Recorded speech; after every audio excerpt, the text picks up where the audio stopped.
Welcome to this week's edition of the Pete Mezzetti Show. I'm Pete Mezzetti. My guest this evening is Howie Field from the Nathan B. Field Memorial Foundation. Howie, welcome. How are you, my friend? Good to see you again. You as well, Pete. Thank you for having me. Thanks for coming down. It's been a while. It's been a couple of years. Last time you and I were together, we were talking about your benefactor with the HK Holiday Show. Yes, yeah. That was a couple of years ago. That was a tremendous success. Absolutely. How have you been? We've been doing well. We've been, with the pandemic restrictions being lifted, we're once again being more active with community events and fundraisers and just trying to get life back to normal again. Absolutely. Now, Howie, tell us a little bit about the Nathan B. Field Memorial Foundation and exactly what it is and how it started. Sure, Pete. So in 2015, our son Nathaniel, he was a junior at HK High School. He died by suicide, and it was April 12th, 2015. And up until that day, we never knew our son was struggling with mental health issues. So after he died, it took a number of months for us to get back on our feet. Mm-hmm. And luckily, in the interim, we were able to join a group out of Niantic, the Brian Daigle Foundation. They had a survivor support group, and they do a lot of activities in this whole area to support the same. We have the same mission, right? Suicide prevention, mental health awareness, and provide hope and support. So we got involved with them, and then after talking with Ann and Paul Daigle, we decided that we could create a foundation with a similar mission. Maybe not the same scope as what Ann and Paul have. They have a very large foundation. Right. But we could do what we could to have a positive impact on our community. So we created a foundation, and since 2015 when we created it, we've provided 30 scholarships to HK seniors for science, technology, engineering, mathematics, and any health-related field. Cool. So, and then we also have provided a number of grants to different organizations in the area because we appreciate the work that other groups are doing to support our whole shoreline community and, of course, northern Connecticut as well. Right. So we've been pursuing activities that support other groups as well as ours because they're all interrelated. Mm-hmm. And then one thing during the pandemic, we weren't able to do very much. No. Pretty much everything that we're used to doing, like public outreach and sponsoring speakers and health fairs, we weren't able to do that. No. So what we did do was we did provide a $2,500 grant to John Morello so he could print. He's a very effective speaker. And we sponsor him at several different schools in the area. Okay. And he was able to, with the help of us and other groups, he was able to print thousands of books that he was able to distribute to students, and they were able to access his discussions remotely.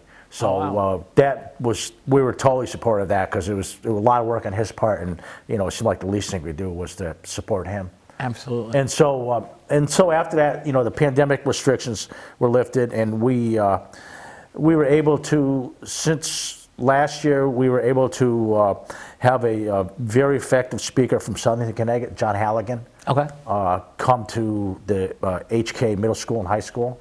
And so John's story is a sad story, like many stories that we encounter. His 13-year-old son had died by suicide, Ryan. Yeah. So he is a powerful speaker, and he makes a very good connection with the student body, whether it's middle school or high school. Mm-hmm. And so we were very happy to have sponsored him at the schools. His message really resonated with both the staff and the students and the parents that were there.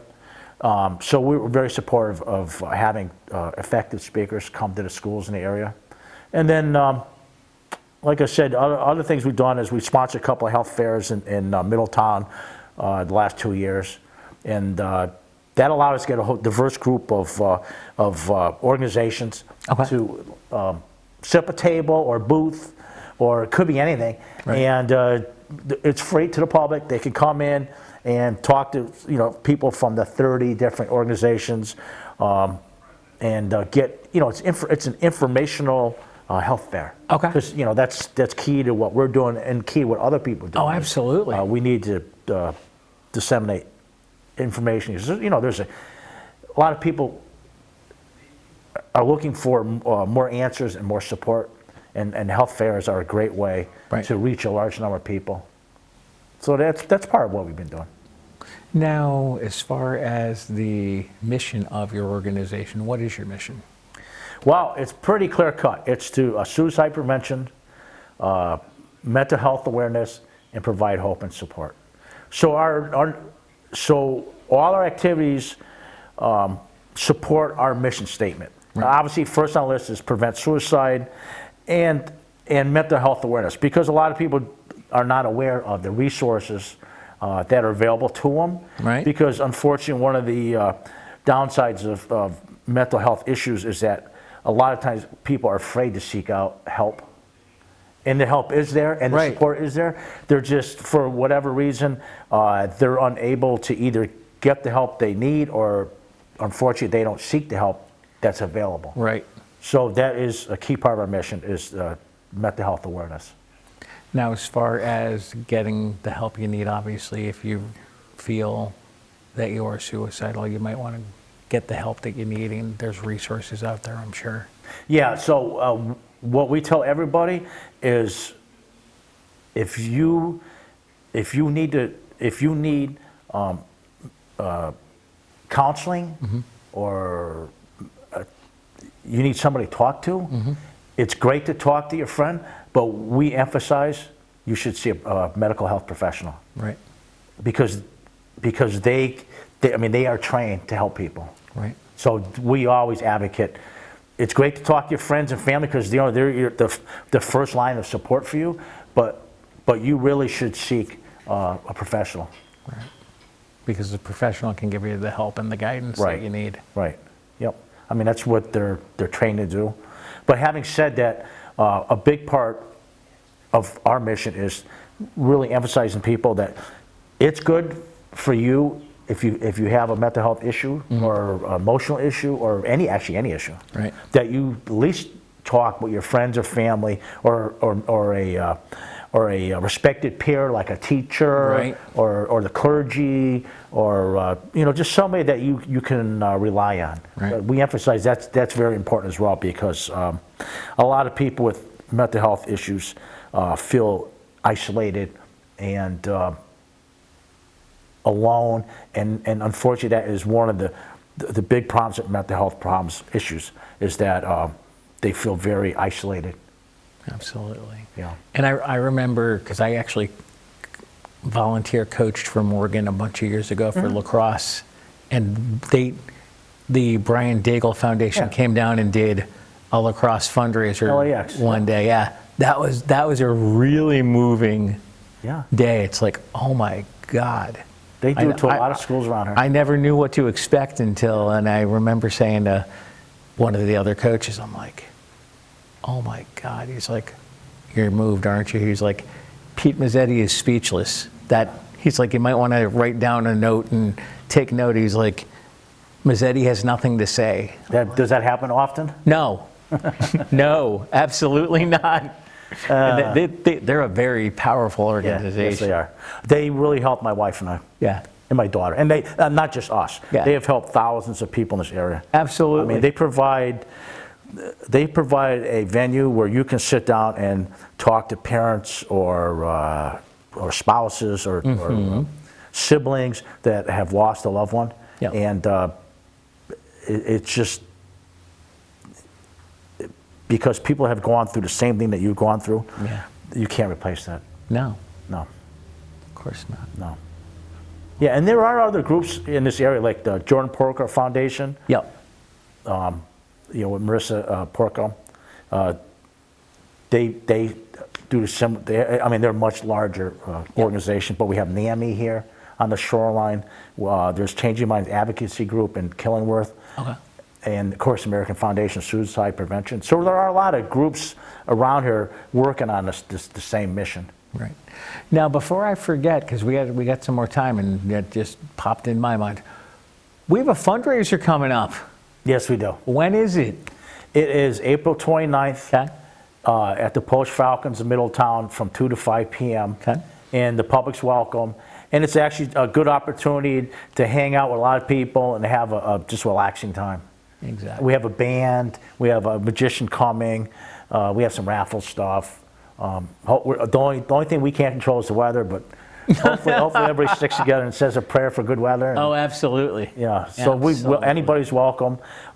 It's a good chance for us to meet all our supporters, and of course, fundraise so that we can continue not only the scholarships but also the supporting similar groups. Howie, would you mind sticking around for another segment? I would. Good. We'll be right back. Observe a domesticated human family in their natural habitat, known to their species as the backyard. Hey, you think I should light it now? I think it's good. Yeah?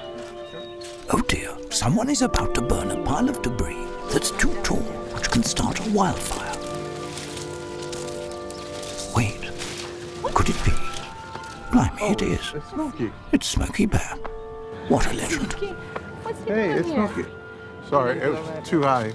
How Right. can I know? Watch as he astutely ensures that there's no wind, and how he removes some of the debris to create a smaller, safer burning pile. No, you me to said, make it big. no, you said make it bigger, baby. The bigger, the better. Take note of our fearless furry friend here, humans. I appreciate it.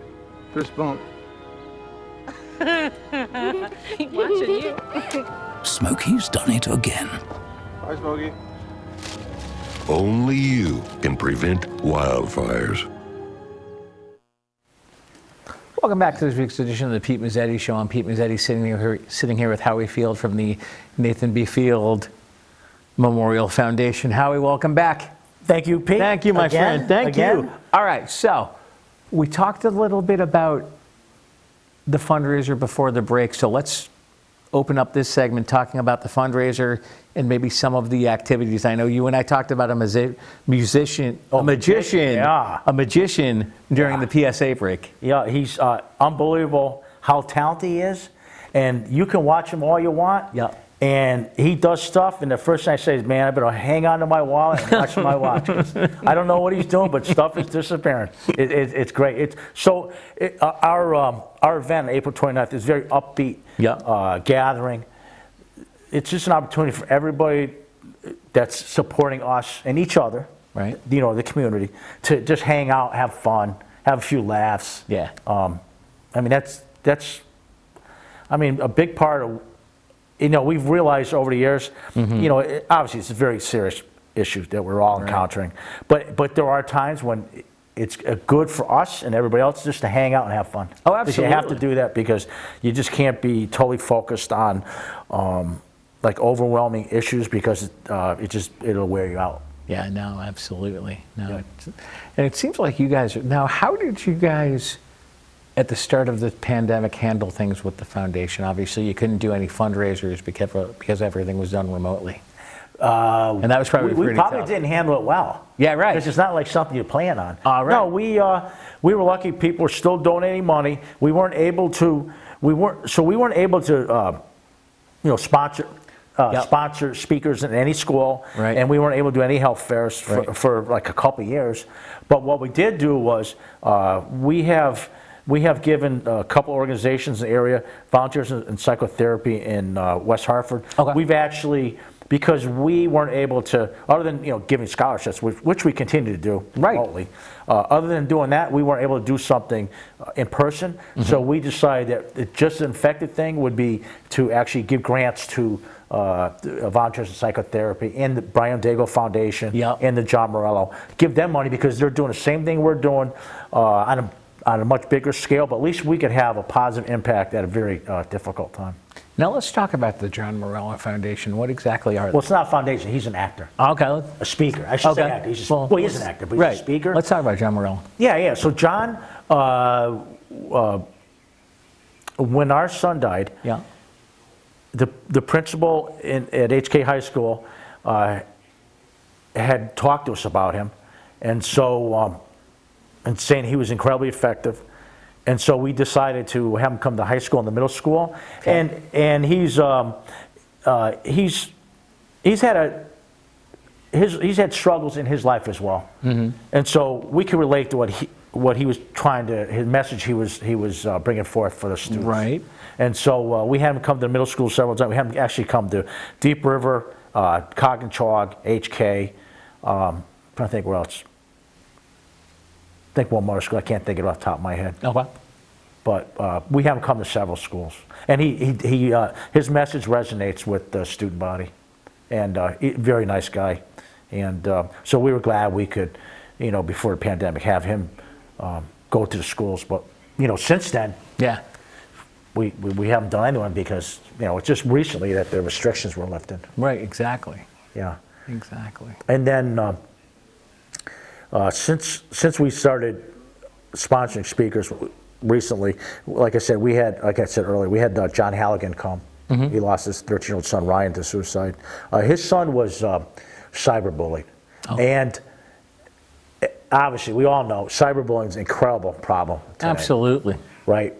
And when you hear his son's story, my wife and I read about his son, and of course John himself, Right. His family. And we realized, like, wow, this is, I know this is a huge problem. We hear about every day in the news about cyberbullying, and it's very widespread. So we've had him come to HK 3 times already, to the middle school and high school, and what a powerful message. He really emphasizes on being a positive influence, on having a positive influence on people, and not being a bystander, but being an upstander, which means if you see somebody being bullied, say something. Right. Don't be an idle spectator. Exactly. And I think a key part of his message is he tells the student body and the staff that people don't realize how much they're loved Right. by their friends and family. And I think part of the problem with mental health issues is that because people feel isolated and they feel ashamed, and they just don't realize that we're there to help. Right. We love you and we'll help you. And so that's part of his message. And if you ever have the opportunity to hear him in person, you hear him once, you're like, wow, very powerful message. And we're just glad that we could sponsor him because, like I said, I see more and more, especially with the pandemic, where people weren't, in a room together, Right. hanging out. Everything was done remotely. Oh, yeah. So that's like the perfect environment for cyberbullying because you're isolated in your house, at home, and your support network, friends and family are just not there physically. Now it sounds like he's a very powerful speaker. Yes, he is. Yeah. Yep.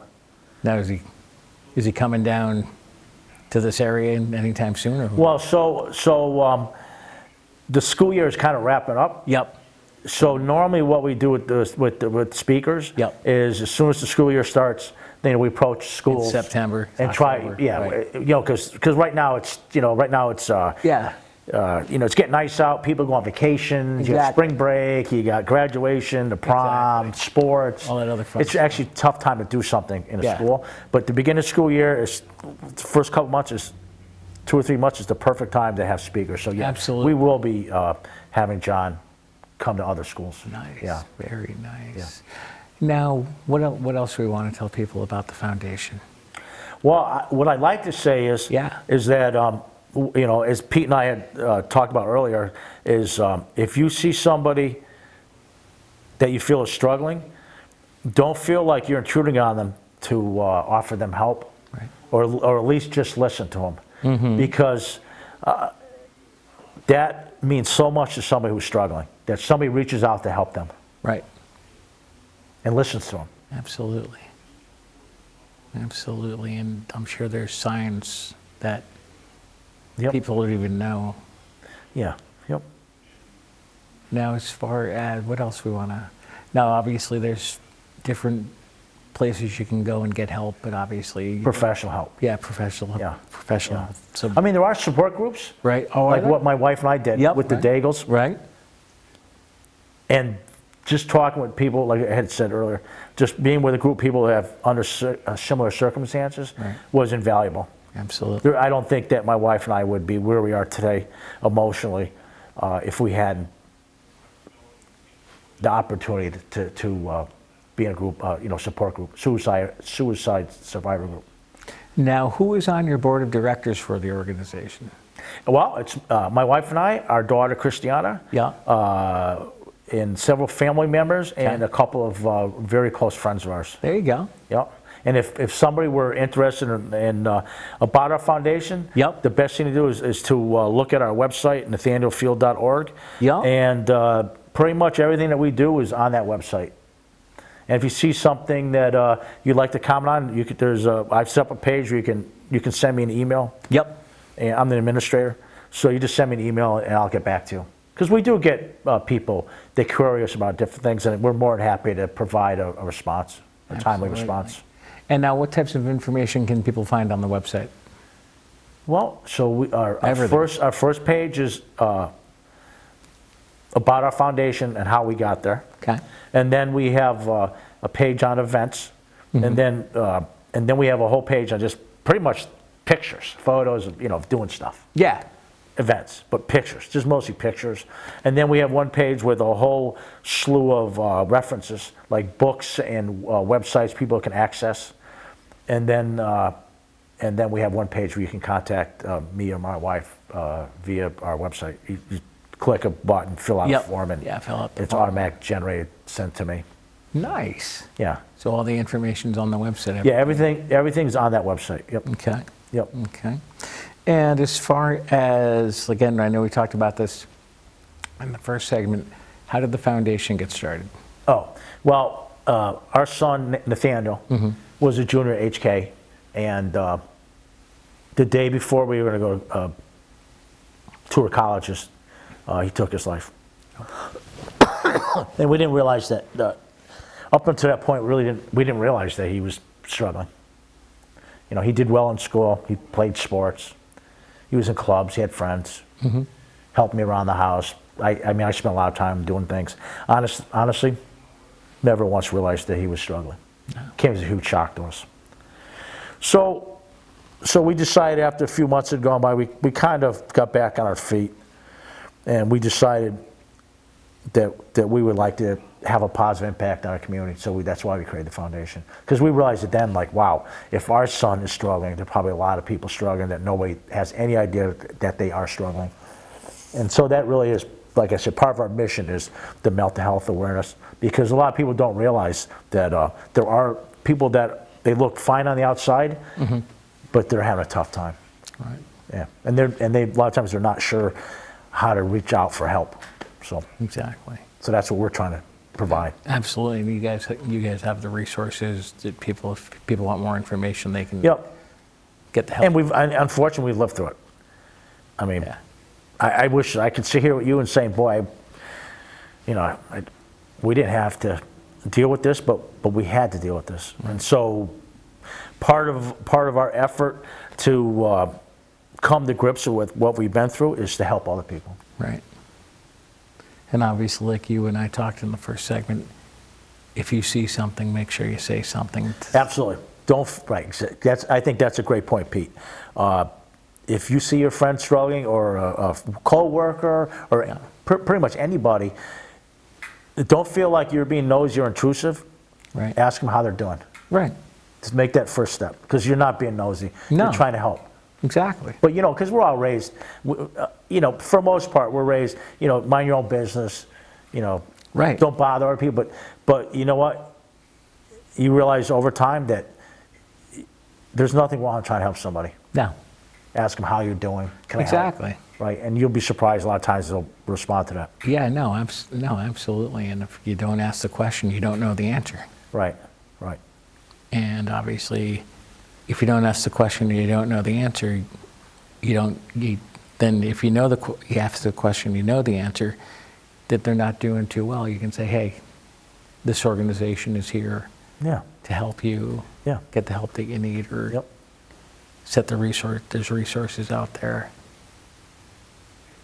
that you can get the help that you need. Absolutely. That's actually probably very important. I think the first thing is realizing that you have a problem, and the second thing you want to do is see about getting the resources to see about getting help.